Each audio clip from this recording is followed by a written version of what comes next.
Assalamualaikum, salam sejahtera dari Stadium Sultan Nizam Zainal Abidin. Untuk saingan Liga Super, pertembungan di antara pasukan dua gergasi Pantai Timur, Terengganu FC dan juga pasukan Kelantan, The Real Warrior. Untuk Bakiuddin, lihat bagaimana pressing itu, membela hantaran untuk disudahkan ataupun kedudukan offside. Posisi Kareka, namun paling penting saya rasa bagaimana tekanan dan juga mereka keep on pressing wing. Ya, jelas Hafizal, kita nampak mereka menekan dua pemain berlaku dan yang membela melihat kedudukan Kareka, mungkin betul sedikit awal dia melakukan larian. Sahkan, bukan itu offside. Jari Nurilo hantar ke depan, peluang untuk Terengganu di depan. Satu set piece, kemudiannya tapping dari Diego Landis.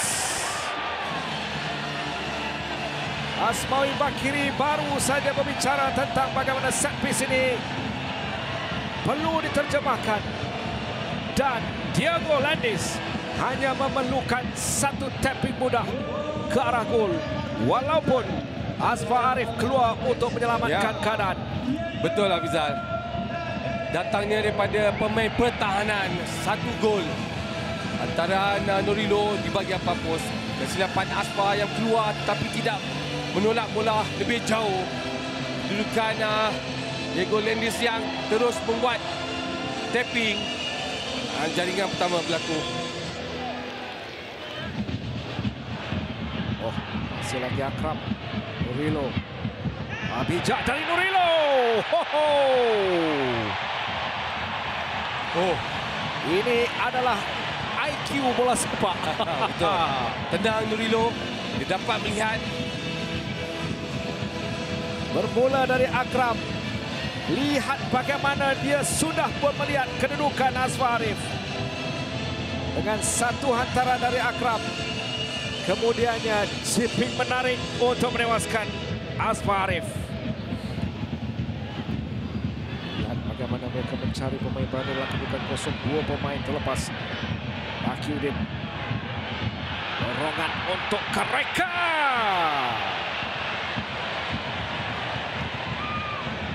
On the run. Hantaran dari Bakiuddin. Akram membuka seberang sini sambil Nurilo berada di bagian tengah. Untuk Akram. Kareka. Yang baik untuk Azam Azmi Murad ke tengah. Mencari jaringan yang ketiga. Ian Ambela. Jaringan kelima pribadi. Jaringan ketiga untuk Terengganu FC. Satu pergerakan yang begitu tenang, pergerakan yang sempurna dari pemain-pemain Terengganu. Akram, Nurilo, kemudiannya Azam mencari kedudukan Ian Ambela untuk jaringan ketiga buat Terengganu. Kelantan untuk Abdul Sisa. Azam berada di bagian tengah.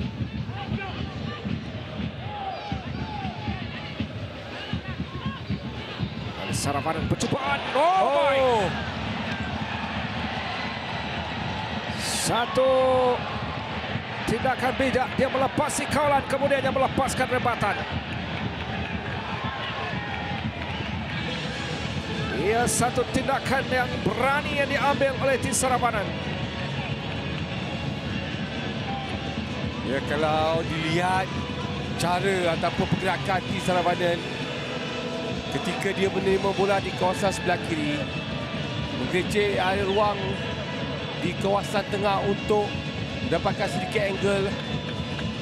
Teknik kawalan di mata lencongan di sebelah kiri Suhaimi. Diego Landis untuk Azam Azmi Murad, hantar ke depan untuk mencari Kareka. Kareka berserangan, percubaan terus. Namun kedudukan offside. Ini kali kedua namun ledakan umpama peluru dari Kareka.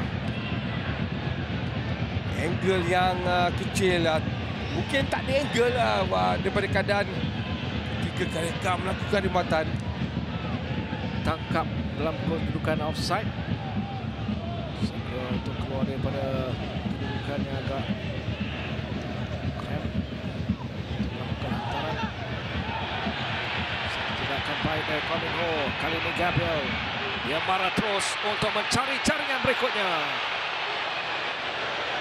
Darren Solo pada ketika ia membela dan juga Kareka berada di posisi untuk menerima hantaran. Ya, hilang bola di kawasan tengah. Gaby terus melakukan gelecekan untuk masuk di kawasan jaringan. Jazam carian bela, jaringan yang keempat. Kali ini lebih tersusun. Dalam arti kata lain, mereka tidak mau lagi memegang bola terlalu lama untuk terus menghantar ke bahagian hadapan.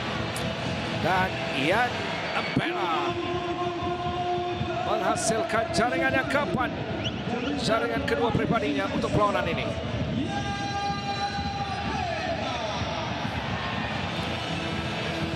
Dia datang je pergerakan sekali lagi berpaksikan teamwork ataupun passing di kawasan tengah. Kemudian Azam yang ditolak di sebelah kanan hanya menurunkan Yan Mabela. Turning lambat sedikit dari Abdul Sasir. Advantage dari pengadil perlawanan Zamzadi Katimin. Murilo mencari kedudukan Gaby. Pastinya akan melepasi kawalan dari Gaby. Percubaan terus, tampanan pelan kabut ke depan pintu gol pasukan Kelantan. Ini Gaby sekali lagi teknik mencari ruang di sebelah dalam ataupun sebelah kanan melakukan rimatan tepat. Ada second ball berlaku. Bahagian sayap Ian Mbela. Lepas tiupan whistle dari Zamzadi Katimin untuk kemenangan yang ke-5 secara keseluruhannya.